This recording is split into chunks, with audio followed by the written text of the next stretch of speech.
Okay, we're good. Good evening, everyone, and welcome to week 2 of the iRacing UK Radical League.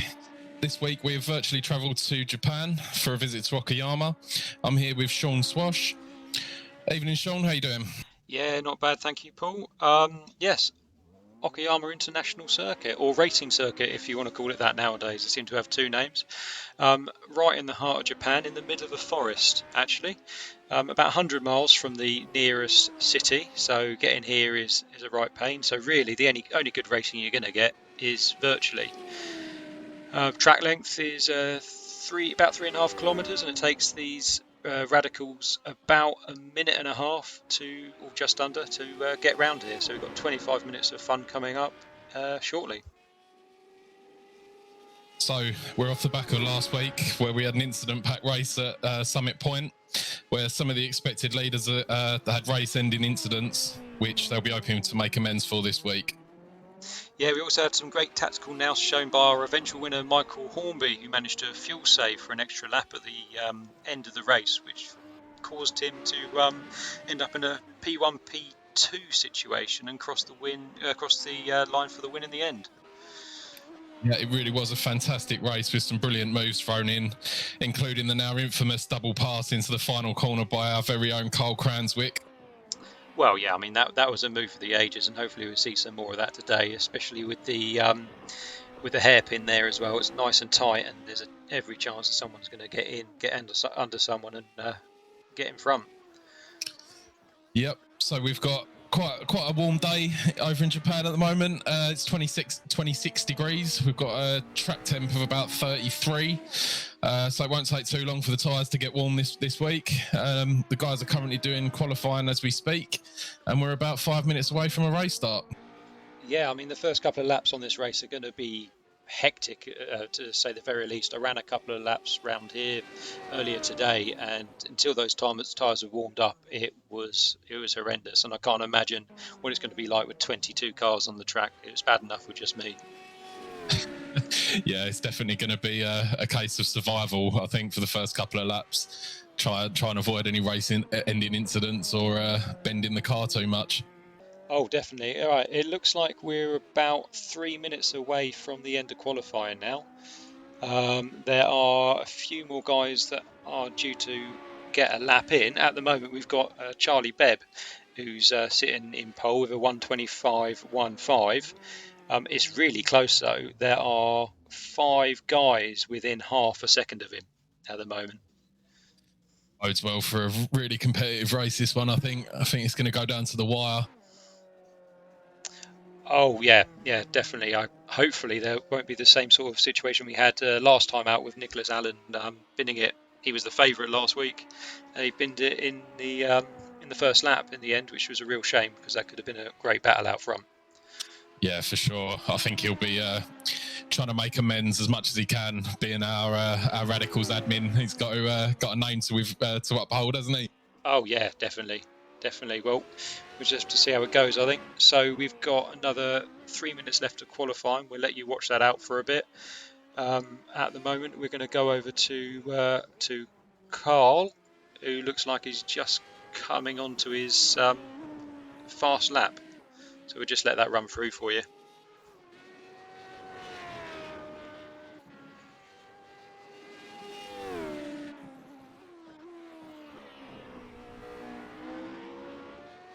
This is the long straight we were talking about beforehand, Paul. If you don't get a good entrance onto that straight, it's going to be a bit of a nightmare. Everyone's going to come past you, particularly with the slipstream these cars have. Yeah, definitely. I know from doing quite a lot of GT3 racing here that if someone goes to send it up the inside, there is a distinct lack of grip on that hairpin. Many a times you'll see people out braking themselves and sending it straight through into the gravel. Oh yeah, and the chances are you take out the car you're trying to pass as well. It's that difficult. Yeah, exactly. Don't want any stewards incidents today. Stewards inquiries rather. Definitely not. Carl has just hit a fastest second sector here, so it could be on for quite a good lap. He's currently got a 1:25.83, so he's posted a P7 time? It's P6 time. Let's see if he gets any faster. he goes across the line. Where's that put him? You won't believe me. He's just done an identical time as the last lap to the nearest 10th. Unbelievable. I'm sure he'd be happy with that though. 6th place is a lot better than where he qualified previously. Yeah, for sure. So we've got about a minute and a half left. There shouldn't be too many laps more to come in. So I'll give you a quick rundown of the top 10. So we've got Charlie Bebb in P1, Ashley Jackson in P2, Nicholas Allen in P3, Dan Saddington in P4, James Armstrong in P5, Carl Cranswick in P6, Chris Rowlands in P7, Stephen Masters in P8, David Lowison in P9. That's a great qualifying result for him. I bet he'll be buzzing with that. And Ben Chaplin in rounding out the top 10. Yeah, it looks like we've got 3 qualifiers left to go. We've got Dan Saddington, Ben Brodie and David Norman. So I'm just going to go and pick up on Ben. He should be on track somewhere. Here he is. Oh, looks like he's just gone off there before the last corner. Let's see if he comes in well here. So he was on a 1:28.9. Looks like he might be faster though. No, he's a couple of seconds down there. Right, the last guy to cross the line would have been David Norman, but he's had a bit of a nightmare. That's a 3-second lap he's on there. Sorry, 3-minute lap he's on there, so he's clearly had a bit of an off. He's gone for the tour of the grass, hasn't he? He has. That could have been down the bottom there on the Atwell corner. Yeah, we'll let him come in. There's about 20 seconds left of the session now, so we'll follow him in and then we'll head over to the grid. Sounds good.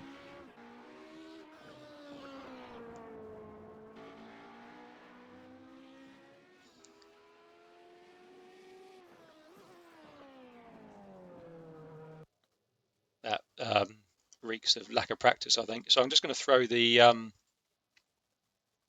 qualifying session times up there so we can see what happened.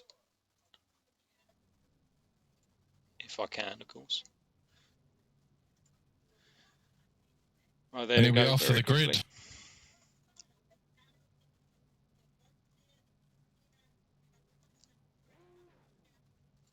Right, let's get that race start going. Here we go.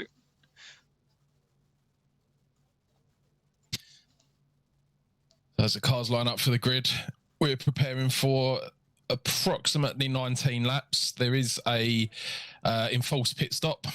We've made the fuel tanks smaller on the radicals, so they will have to take a pit stop.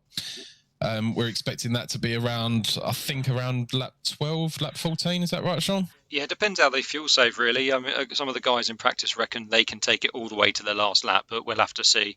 I reckon these cars are going to be going a little bit faster than they were in practice, so that means they're going to burn a little bit more fuel as well. So we're just waiting for everyone to grid up now. Shouldn't take too long.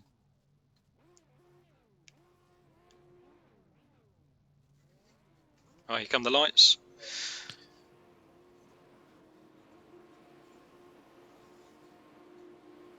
And it's green flag. We're off. Oh, there's a bit of touching in the top 5. Some mega starts. Oh, P1's gone a bit wide and touched P2. Knocked him down the order. He's lost a few spaces there. Yeah, looks like Ashley Jackson got knocked off at the back there as well. So we'll have to go back and have a look at that in a moment. Cole's had a mega start. He's managed to get himself up to P2 and he's challenging the leader. He's diving up the inside. Just didn't have enough now. Flying down the back straight. Yeah, we're on Carl at the moment. I think he was going for another majestic Martin move into that Atwell turn there, but he's right on him coming into the hairpin. We've got Charlie defending the inside here, going into the hairpin. He's managed to hold off the advances of Cole there. It's all very tight behind as well. I think we'll find that's actually James in front at the moment. Charlie's right. down in 4th place. Yep, sorry, right, that's my bad. The relative's a bit all over the place for me at the moment. You'll know it's James from the helmet he's got. I think it's the Queen. Yeah, we've got royalty in the car. Okay, right, if we just have a look back, it looks like a couple of the guys went off in that first lap. So as they come through for the end of the first lap, I'm just going to go back to the start and we'll have a look at what happened to Ashley there. So just as they cross the line, we've got Armstrong in P1, Carl in P2, Nicholas Allen in P3. Here we look at the replay, going into the first corner. We're 4 wide. There's a bit of contact at the front. Oh, and Ashley's had a spin and he's taken someone out with him. That's unfortunate on those cold tyres. I think that's Damien Gee that he's taken out there, who's been really unlucky, really, the last couple of league races he's raced for us. Right, let's head back to the lead then. So we've got this battle going on here with James Armstrong out in first. We've got Carl Cranswick in second and Nicholas Allen in third. And Charlie Bebb in fourth, who's actually just dived up the inside of Nicholas, who outbraked himself into the hairpin. Oh, that's tight going through Revolver. I think he's through. It's not the easiest place to overtake.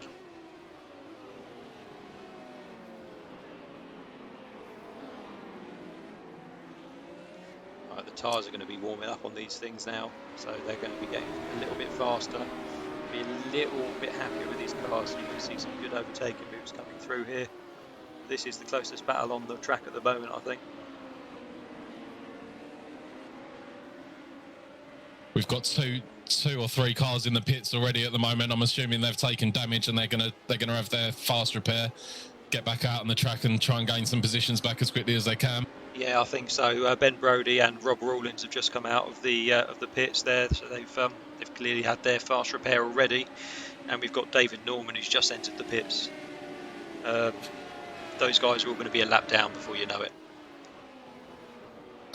So just moving down the field a little bit, Guy Robertson has had a stormer of a start. He's actually gained 10 positions in the first 2 laps. So he's managed to get himself up into P9 now. It's a great start for him.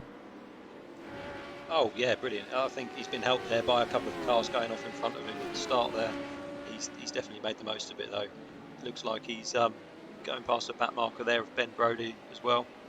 There's no one near him. He really is all out alone.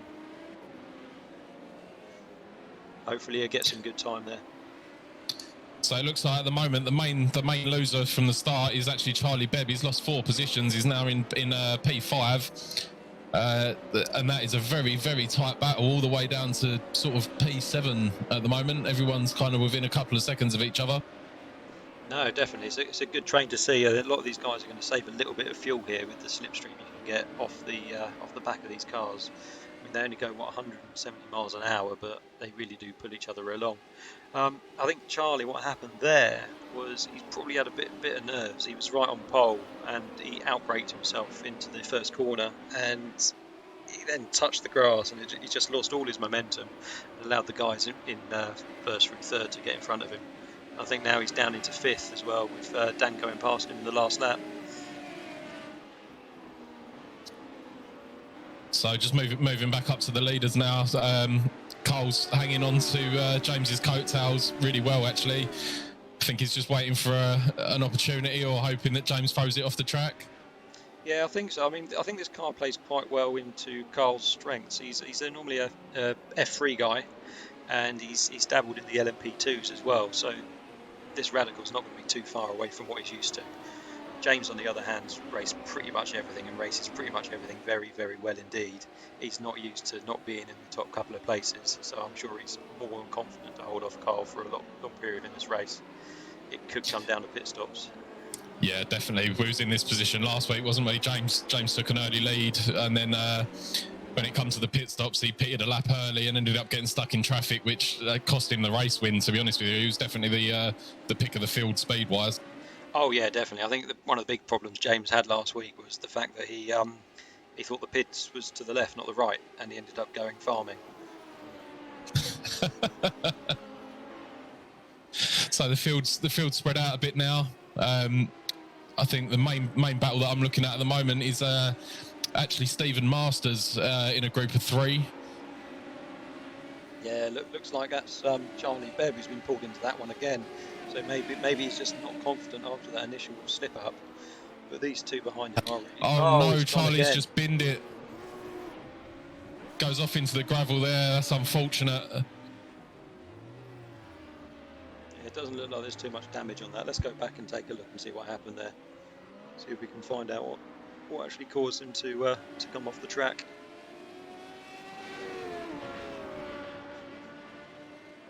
Whilst we watch the two, whilst we watch him recover there.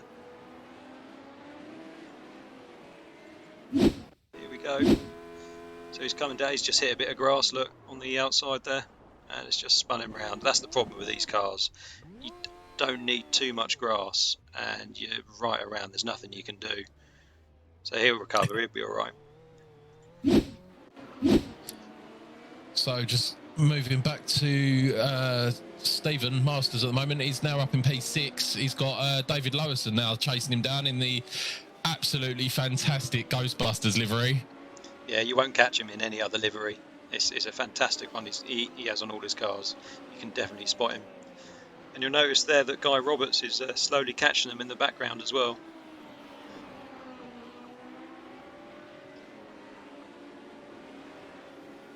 I think we should check out first place. It looks like Carl's really closing in on James now.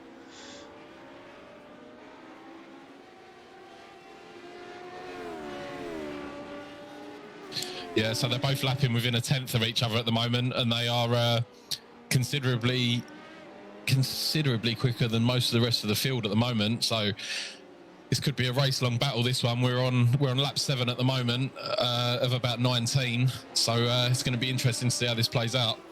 Yeah, we're about halfway to the pit stops as well, so I'm sure these two in front will keep the momentum up for the time being. They'll probably get a bit faster. I can see that James has just gone into the 124s on his previous lap as well, so he's definitely keeping the pace up. But Carl's not far behind him. He did a 25 dead in the last lap. Yeah, it's a great performance so far there from Carl. Now, I think the difference between this track and the track last week is the track last week was short, it was narrow, and there was a lot of opportunities to have issues with this car being as twitchy as it can be, particularly under braking. Today we've got a longer track, and the guys really are getting a bit more spread out now. I think the closest guys we've got is still David Lewison, getting really close now to Stephen Masters. There could be something happening here before the pit stops come in. I think we've got Guy Robertson trying to catch the back of David as well. Again, he's gained 10 positions since the start of the race, so that's absolutely fantastic work from him. I think he's taken advantage of all the calamities that have gone on beforehand.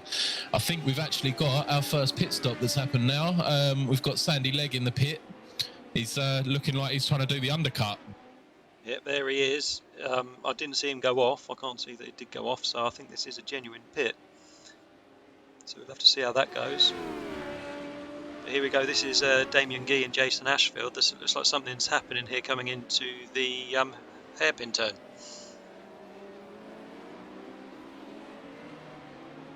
Oh, that's very, very strong bit of defending there from Damien. Completely shut the door on him there. Absolutely nothing wrong with it, though. There's a lot of damage on the back of both those cars. They've clearly been fighting a little bit already.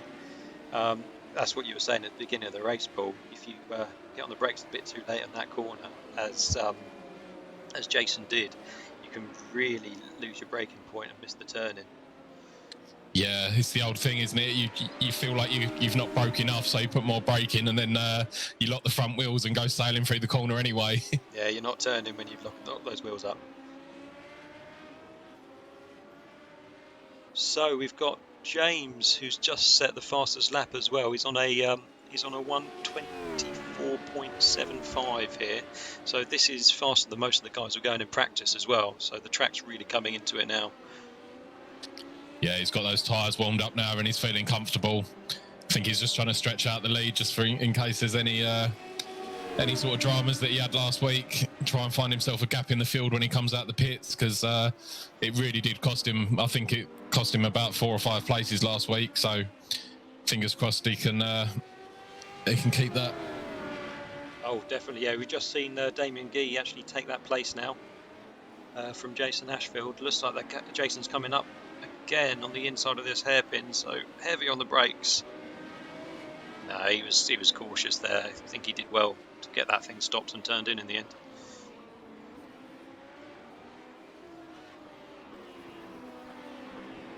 correct me if I'm wrong, but I think Damien's actually the Martini livery, so he's actually lost that place by the looks of it to Jason. Yeah, no, you're right. Jason in his Jensen Button kit. Right, let's take a look at Guy Robinson now, because he's got Beb right behind him. So Beb obviously came off the track. Guy went past him after that happened, and it's like Beb's really pushing him to get that position back. This is for 8th place. Yep, the back of that Radical of Charlie's doesn't look very healthy at the moment, does it? No, I'm sure he's suffering in the slow corners now.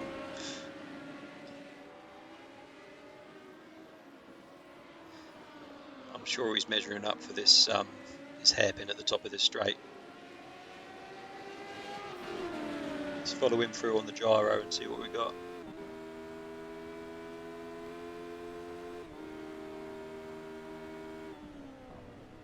Yeah, I think he's passed. Oh no. Oh, yeah, he's passed. See how much drive he gets out of this corner. Yeah, it looks like he just outbroke himself, didn't it? Gave the opportunity for Charlie to send it around the outside, going into revolver.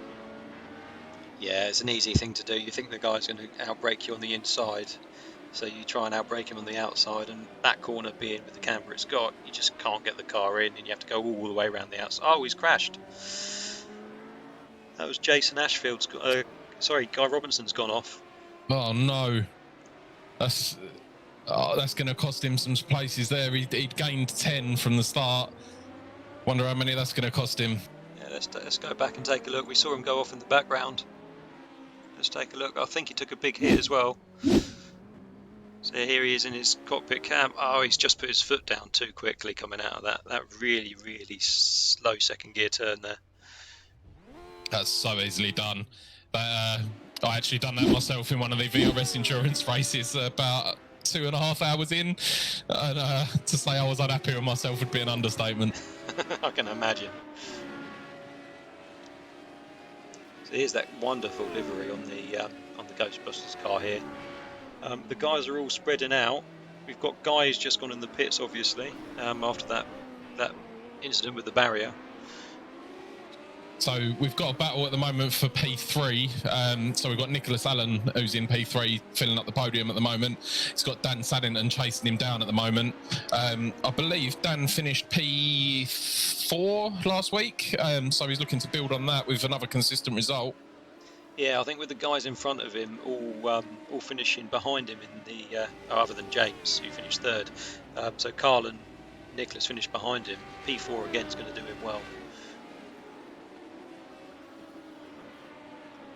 So this is another interesting battle because Dan normally races in the GT3s or the GTEs, whereas Nicholas definitely sees the Radicals as his main drive. So be interesting to see how the racing gets when they're side by side. Yeah, funnily enough, Nicholas spent most of his time in MX5s last season instead of the Radicals, but he does a lot of Radical League racing, so you might not see it from the stats in iRacing, but he has spent a lot of time in this car, so we are expecting him to really be pushing towards these front two, who are a couple of corners ahead of them now.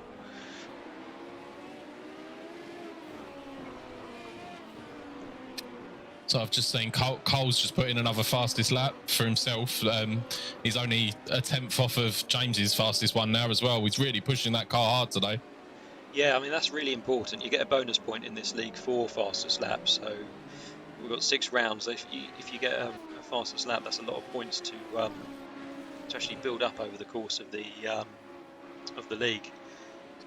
We're also at the stage of the race now where back markers are starting to come into it. Just seen the top 2 go past Guy, who's in P15 now, and they're coming up to the back of another 2 back markers in Sandy and Ash. So it'll be interesting to see how they both get around those. Yeah, some of the guys at the back aren't going to be experienced as James in the lead here. James is, as we've said, very proficient, and we've got guys from all standards in this race. So we haven't cut anyone out for iRacing or anything like that. We allow everyone to race, which is part of the ethos here in the league. So it'd be good to see how they handle it. It's a good experience for everyone as well. Yeah, definitely. It adds the extra layer of complexity to it when they're actually battling with each other for P13 at the moment. So having someone coming up behind you in the rearview mirrors while you're trying to take a position yourself just makes it even harder, doesn't it?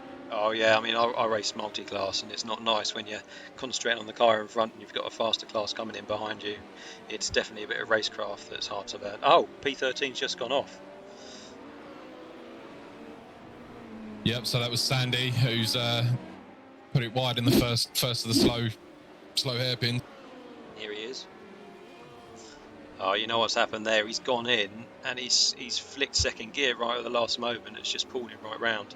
That's a common thing to happen in these cars. It does not like slowing down on a lower gear very quickly.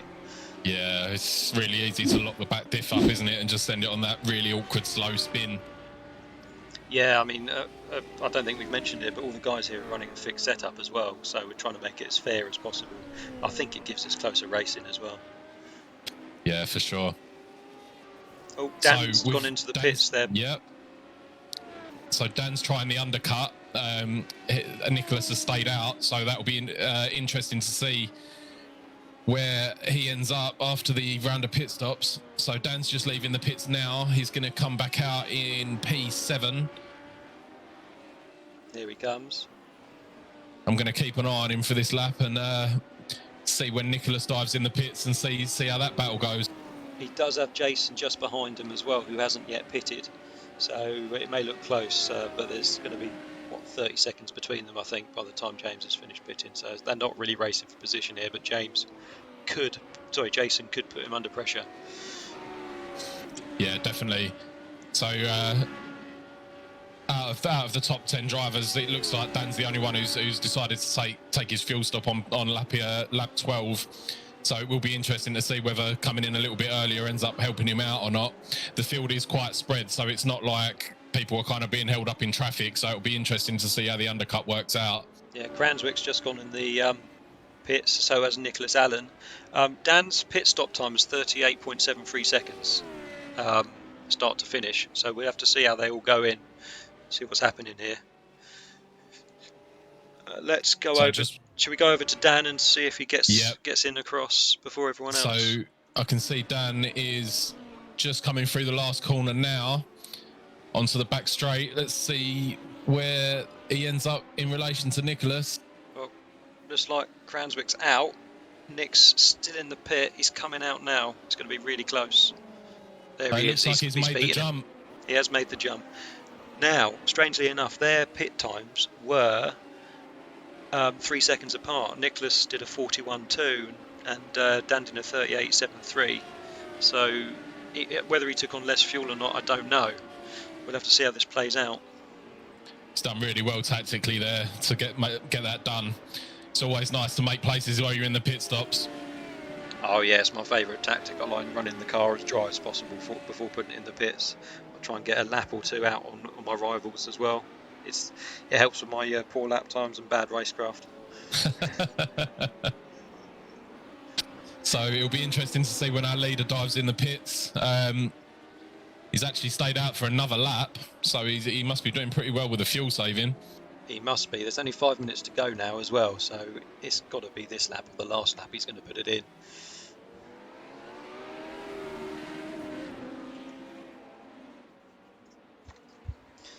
Oh, looks like we've got Beb and Masters coming into the pits at the same time as well.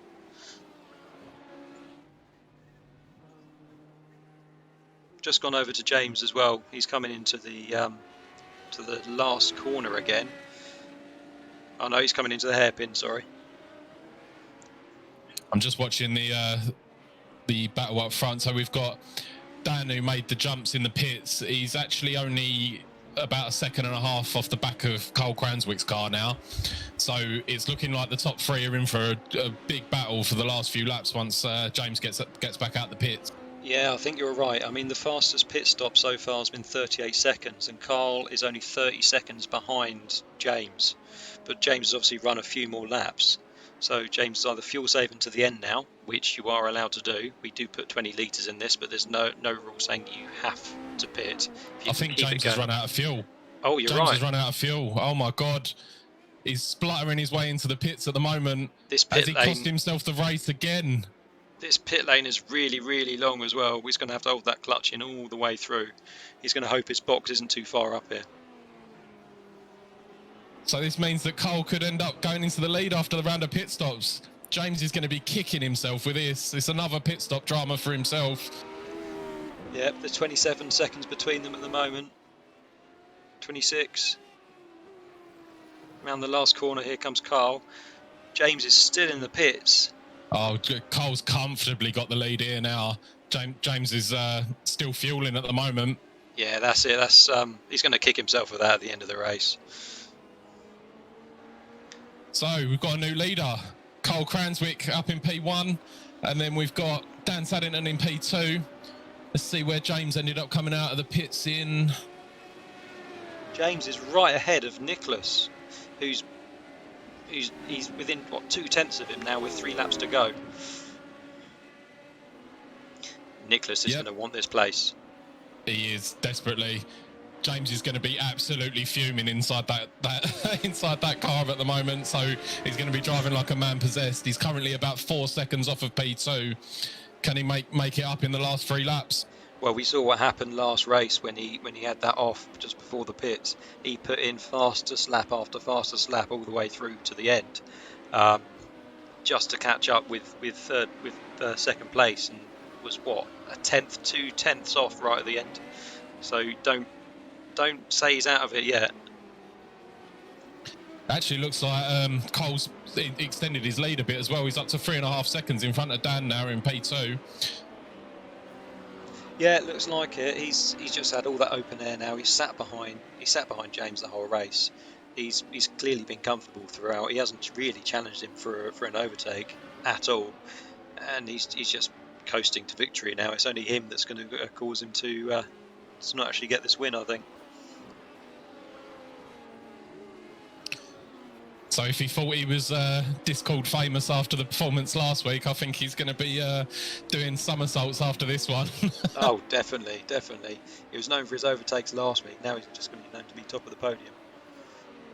So here we got Jason Ashfield and David Norman. So this is for 9th place. Looks like we're going to have an overtake here. It's a hard place to overtake that. That's 4th gear, that corner. You're flat out. He's going to have the slipstream going into the start-finish line. He's gone a bit wide as well. Is he going to have the run on the inside? Oh, he will. David would have lost a little bit of speed coming through off that back corner. He's letting through. He's got the move done. Oh, has he? He's outbraked himself and gone wide. That could cost him more spaces. I think David Lowerson's behind, going to try and make up that space as well. Very possibly. Luckily, David Norman did keep it pretty much close to the track, and he didn't lose too much time. David is 22 seconds behind, though. Let's head over to Stephen Masters, because he is up in 5th, and he's got Charlie B right behind him, who's having another recovery drive of his own.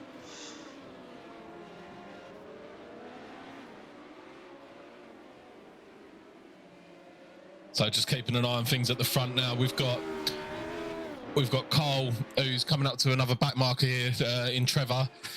He's got a 2.1 second lead over Dan in 2nd, who's got another 3 seconds in front of James in P3. Yep, but so we're hit the 25-minute mark now. So the next time they come round, it's going to be the white flag. James did drop a lot of time in that last lap, so I don't know what happened the previous lap, because he did just do a 24.5, which is the fastest lap of the race as well. So he's definitely getting a bonus point unless anyone can beat that, but no one has been near that time yet. It looks like Charlie Beeb's taking this all the way down to the hairpin. It's a mega side-by-side battle there down into the hairpin.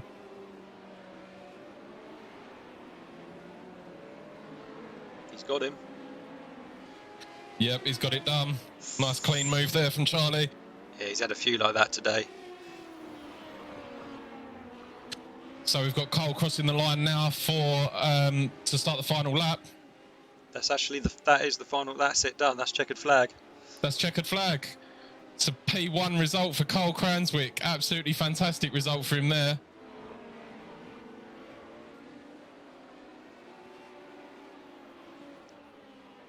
There you go. They're all coming across now.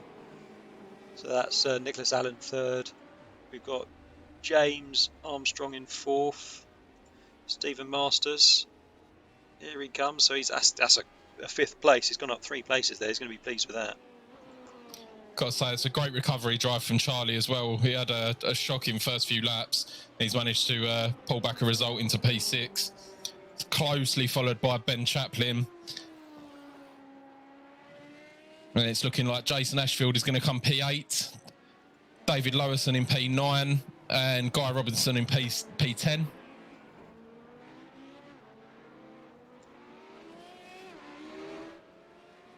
And I think that's pretty much it. I think David Norman's been lapped now, so that's it. We'll get the classified up in just a moment. What did you think of that race there, Paul? Absolutely fantastic race. We've seen it all again, haven't we? We've seen incidents. We've seen brilliant pit stop strategy. We've seen P1 run out of fuel. What else could you ask for, really? Well, yeah, I mean it's been everything you want from a race. We thought we had another clear winner here in James, and just like last week, it's pit troubles that have really cost him. Yeah, he really needs to start nailing those pit stops. It's literally cost him 2 race wins now. We're only 2 weeks into the season. He could have had 2 P1s, which would have put him a good number of points clear at the top of the league. But it certainly makes it wide open now at this point. Oh, definitely. I think that just goes to show it's not about your raw pace. You have to be able to keep the car on the track, and you have to know how your strategy is going to work out across the whole period of time you're racing. So here we go. We've got the results up now. Yep. So just to confirm, so we've got Carl in P1, we've got Dan Saddington in P2, Nicholas Allen in P3. That's a much better result for him. He obviously retired the car first week round, so I'm sure he'll be a lot happier with that result. And then we've got James in P4. Again, could have had a race win today if he hadn't have screwed up the pit stop. Then Stephen Masters in P5, Charlie Bebb in P6, Ben Chaplin in P7, Jason Ashfield in P8, David Lowison in P9, Guy Robertson in P10, David Norman in P11, Sandy Legg in P12, Damien Gee in P13, 14 was Ash Wheeler, 15 was Chris Rowlands, and then to round it out, we've got Ben Brodie, Trevor Davis, and Ashley Jackson. Okay, there we go. The next round is at Laguna Seca next Tuesday. So another completely different track, a lot more technical than what we've had today. No real long straights other than that start finish straight into T1. So it'd be good to see what happens there. I cannot wait to see the carnage going into the corkscrew in these things. That is going to be insane, trying to keep the rear end of the car in one place. Oh yeah, definitely. It is one of the hardest cars to control, definitely, and through that corkscrew, particularly in the first 2 laps, it's going to cost them. Anyway, thank you everyone for watching. Thank you very much. I've been Paul Busby with Sean Swash. Thank you for joining us for round 2 of the iRacing UK Radical League. We will see you next week. Thank you very much. Yeah, and just one thing, if you are interested in joining the Discord, you can find us on Facebook under iRacing UK, or you can ask one of the guys here in chat who will be able to push you on to the Discord that way as well. Thanks for watching. Bye. Take care.